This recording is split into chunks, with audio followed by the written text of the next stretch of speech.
때는 고려 공민왕 17년. 의야,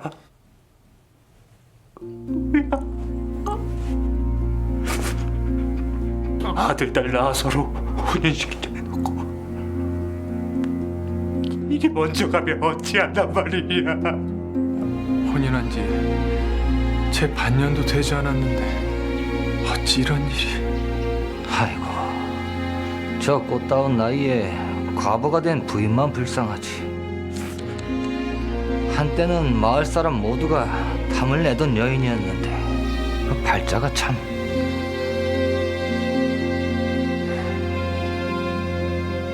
박우의 갑작스런 죽음으로 그 부인은 물론 절친 김문현까지 큰 슬픔에 잠기고 만다. 며칠 후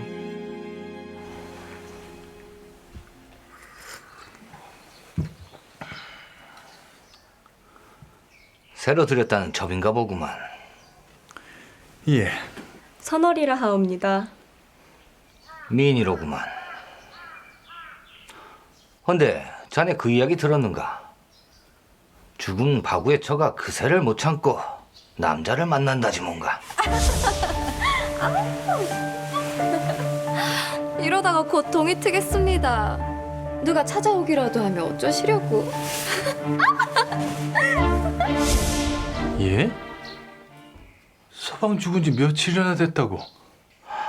근데 그 사내가 누군지를 아는가? 저기 오는구만. 대단하신 자네 동생.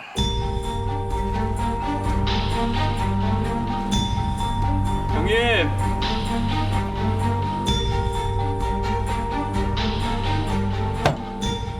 도대체 그게 무슨 말씀이십니까? 바구 부인 말이다. 어찌 죽은 벗의 부인을 탐해? 형님, 바구는 제 유일한 벗이었습니다. 근데 어찌 그런 말씀을 하시는 겁니까? 이미 알만한 사람은 다 아는 일이네. 저는 그저 하루아침에 서방을 잃은 바구의 처가 걱정이 돼요.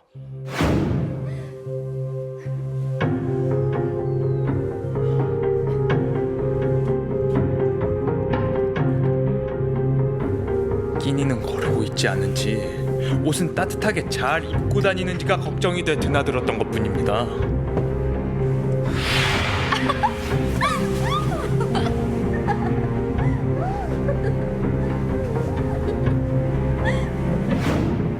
형님도 아시다시피 바구와 저는 벗이자 그 가족과 같은 사이 아니었습니까?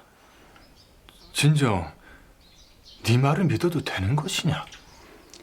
하면 형님께서 그 집에 좀 드나들어 주십시오. 내가?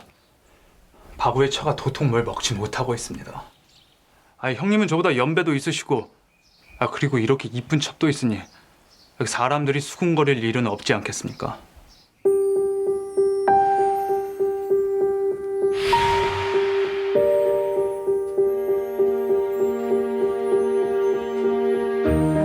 계십니까?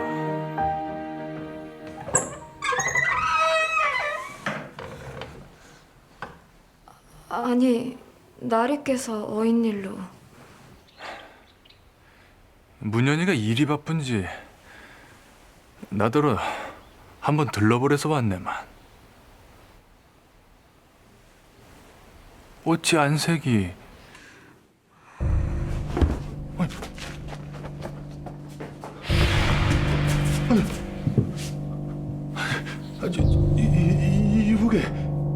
이보게.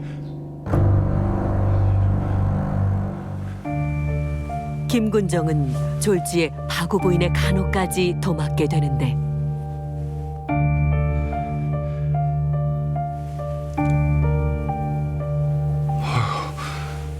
열이 이렇게 펄펄 나는데 옷이라도 벗겨야 할 터인데.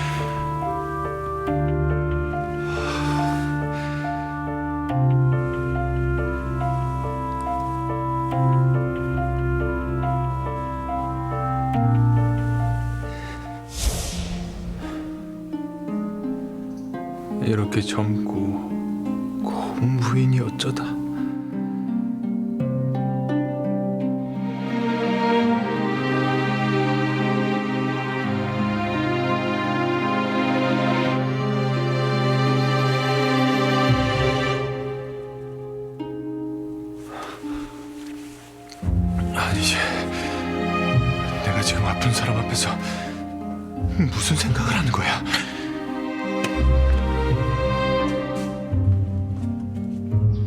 간호를 마치고 녹초가 돼 집으로 돌아온 김군정.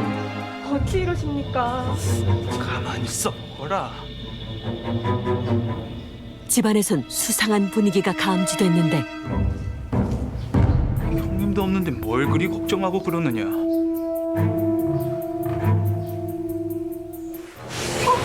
어찌 이러십니까? 놀랍게도 친형인 김군정의 첩을 취하려 한 김문현. 지금 뭐 하는 짓이냐? 이게 대체 어떻게 된 일일까? 바구의 처가 도통 뭘 먹지 못하고 있습니다. 형님은 저보다 연배도 있으시고 또 이리 어여쁜 첩도 있으니 사람들이 수군거릴 일은 없지 않겠습니까? 새로 들였다는 첩이 저 아이로구나. 선월의 미색에 반한 김문현은 그녀를 취하고자 일부러 김군정을 바구의 집으로 보냈던 것이다. 니놈이 감히 형의 여인을 취하려 해? 아닙니다, 형님. 저는 그저 잠시 형님 방에 들렀을 뿐인데 이 요망한 것이 절 유혹하지 않겠습니까? 아닙니다, 서방님. 상처 먹으러 옵니다. 이게 무슨 망발이냐?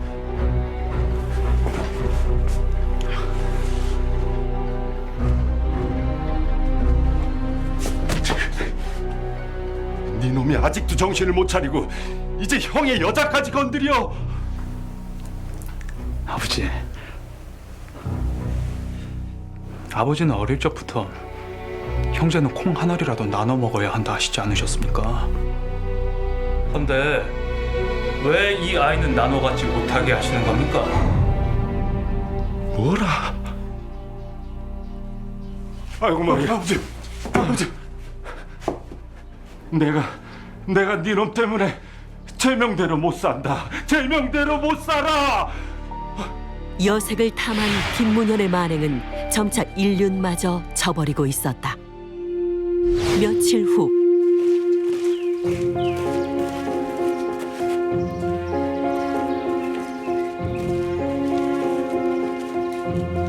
자네, 요즘 이상한 소문이 들리던데.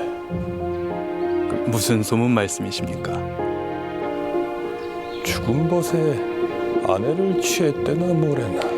그 어찌 사람들의 말을 그리 쉽게 믿고 그러하십니까? 나야 자네를 믿지. 근데 그런 추문이 돌아 좋을 게 없지 않겠는가? 앞으로는 좀 더 주의토록 하겠습니다. 내일 재상의 생일이라 잔치를 연다는데 나 대신 자네가 얼굴 좀 비춰주게나. 선물도 하나 챙겨가고. 예. 그렇게 신돈을 대신해 재상 김행의 생일 잔치에 참석한 김문현. 아이고, 아니 자네 왔는가? 그 영도 처님께서 바쁜 일이 생겨 대신 전해달라 하셨습니다. 바쁘신가?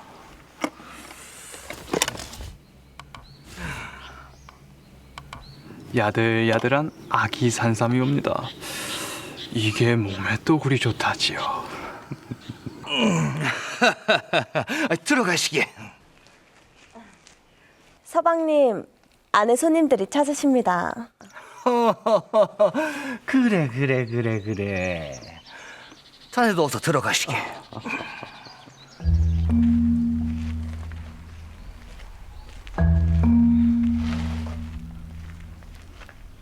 돈이 좋긴 좋구나. 저런 늑다리에게 이렇게 작고 고운 미인이.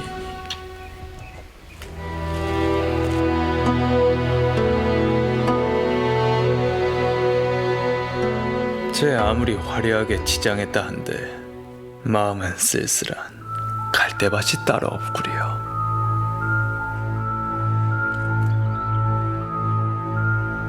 무슨 일이십니까?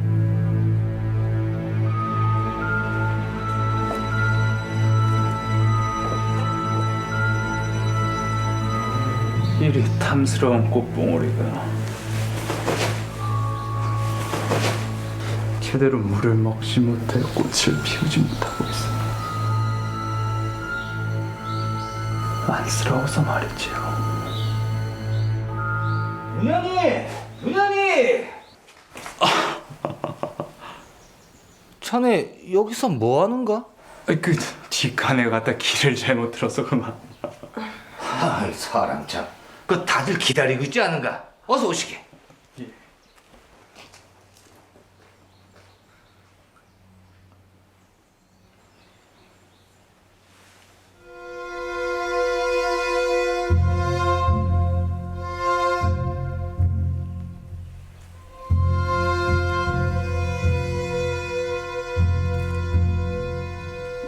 김문현은 대담하게도 재상 김행의 집에서 그의 첩을 유혹하기에 이르는데 젊고 잘생긴 김문현의 도발에 김행의 첩은 마음의 갈피를 잡지 못했다.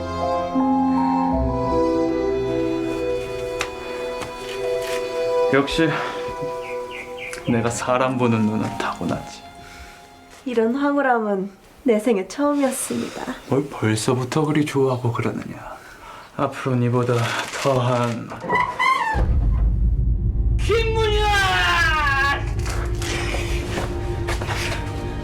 안 그래도 수상하다 싶었는데 이놈이 결국 어르신 연세도 있으신데 그러다 쓰러지십니다. 감히 내 여자를 건드려? 건드리다뇨. 전 이 여인의 삶에 활력을 불어넣어줬을 뿐입니다. 뭐? 뭐라? 한참 때 나이에 환갑을 바라보는 재상께 시집와 젊은 남성의 정기가 얼마나 그리웠겠습니까? 재상은 참으로 여인의 마음을 모르십니다.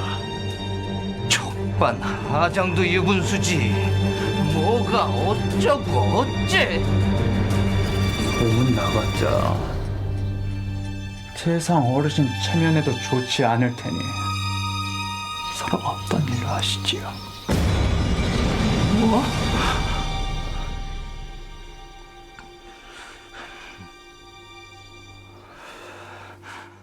혹시 압니까? 제가 오늘 드린 산삼 드시고선 다시 한번 잘 해보십시오. 아쉽지만 우리 연은 여기까지인 걸. 재상의 여인을 취하고도 오히려 당당했던 김문현. 그의 만행을 제어하기란 쉽지 않아 보였다.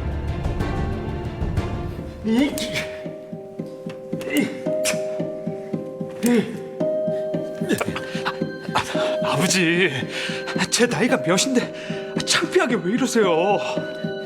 내 니놈을 하나부터 열까지 처음부터 다시 가르쳐야 되겠다. 오늘부턴 외출할 생각 꿈도 꾸지 말거라. 결국 재상의 첩 이야기가 가족들에게까지 알려진 것이다. 며칠 후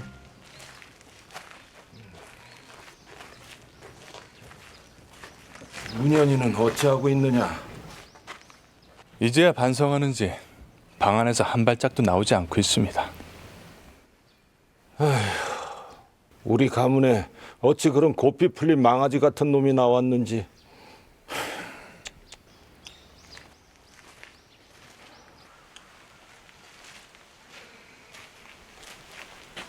문현아,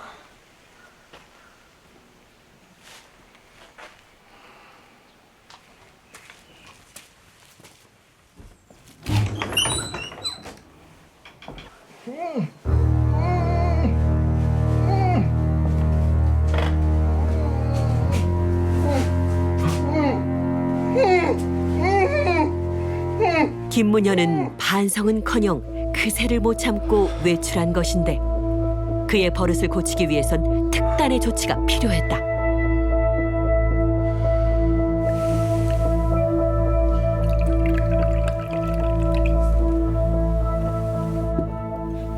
일이 갑작스레 어인 일인지.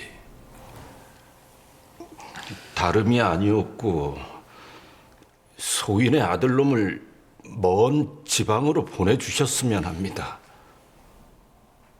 아들을 멀리 보내려는 연유가 무엇이옵니까? 그것이 연유를 알아야 제가 조치를 취할 것이 아닙니까? 제 동생이 김행의 첩을 범하였습니다. 뿐만 아니라 제 첩에게까지도 몹쓸 짓을 하였습니다. 더 이상 이대로 두어서는 아니 될 듯하옵니다. 오죽하면 제가 영도 첨의를 찾아왔겠습니까? 더 큰 사달이 나기 전에 조치를 취해 주십시오. 결국 김문현의 만행은 신돈에게까지 알려지고 마는데 며칠 후 신돈은 사실을 확인하고자 김문현의 집으로 향했다.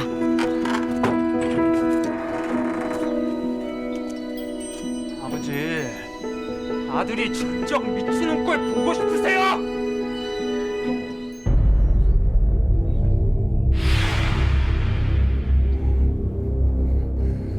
겁도 없이 감히 이 신돈의 얼굴에 먹칠을 하였겠다. 소인들이 무슨 죄를 지었다고 이리 하시는 겁니까? 갑작스럽게 죄인으로 끌려온 두 사람. 어떻게 된 일일까? 아버지, 아들이 직접 미치는 걸 보고 싶으세요? 허구한 날 그렇게 사고를 치고 돌아다니는데 그럼 어쩌겠느냐? 아니면 이 애비가 너하고 손이라도 묶고 하루 종일 붙어 다니면 그 몹쓸 버릇을 고치겠느냐? 오늘은 영도첨이를 만나기로 한 날이라고요. 출세를 하고 싶거든 사람을 봐가면서 따라야지. 어디 요승이라고 손가락질 받는 신동 같은 놈한테 붙어선. 전하의 눈과 귀를 가린 채 고려를 갉아먹는 신돈의 실체를 전하께서 아시는 그날 신돈의 세상은 끝이 날 것이다. 문현아, 제발 정신 좀 차리거라. 당시 신돈에 대한 평판이 그리 좋지 않았는데 김달상과 김군정이 그만 전곡을 찌르고 말았던 것. 네놈의 입에서 내가 고려를 망치고 있다 하였다. 이는 고려는 물론 나와 전하까지 능멸한 것일 테지. 아닙니다. 오해십니다. 네놈들이 평소 전하께도 불만이 아주 많다고 하던데 어찌 그런 말씀을 하십니까? 증인은 들어오라. 이들을 더욱 궁지로 몰아넣을 증인이 들어서는데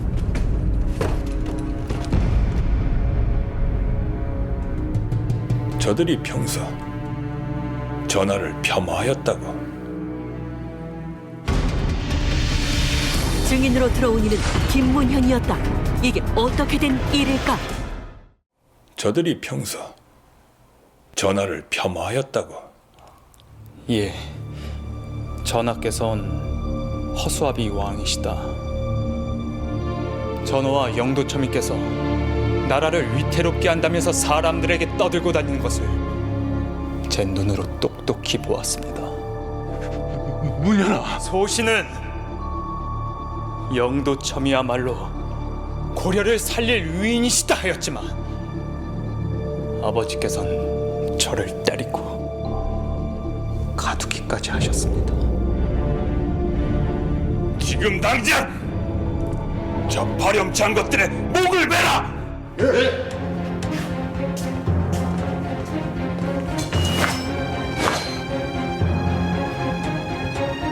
내가 자식을 잘못 가르쳤다. 내 죄다. 내 죄야.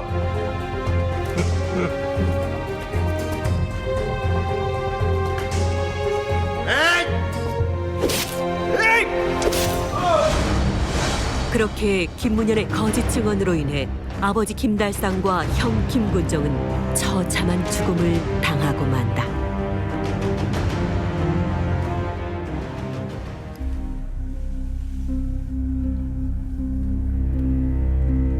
소신이 아비와 형을 대신해 사죄드리옵니다. 오늘부터는 영도참이께서 저의 진정한 아버지가 되시는 것이옵니다. 네, 자네만 믿지. 이제 이 회방꾼들도 사라졌으니 열과 성을 다해 영도참이를 보필하도록 하겠사옵니다. 아버지와 형의 죽음 이후에도 김문현은 신돈에게 빌부터 방탕한 생활을 이어갔다. 그런데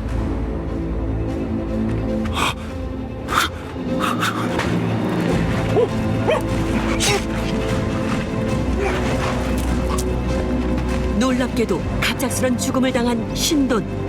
이 근처에 김문현이 있을 것이다. 잡아라. 대체 무슨 일이 있었던 걸까? 당시 고려를 주름잡고 있던 신돈이 영모 혐의로 처형당하며 그렇게 신돈의 시대는 막을 내리게 됩니다. 김문현의 방패막이가 되어주던 신돈이 사망하자 폐륜을 일삼던 김문현 역시 처형의 대상이 되었고 무사하지 못할 것을 예감한 김문현은 결국 도망자 신세가 되고 말죠. 김문현은 그렇게 숨어 산 지 5년 만에 체포되며 귀향을 떠나게 되는데요. 그 후 유배지에서 10년을 더 살다가 교살로 생을 마감하게 됩니다. 인륜을 저버린 김문현의 이 만행에 대한 처벌은 비단 김문현 본인에게만 내려진 것은 아니었습니다.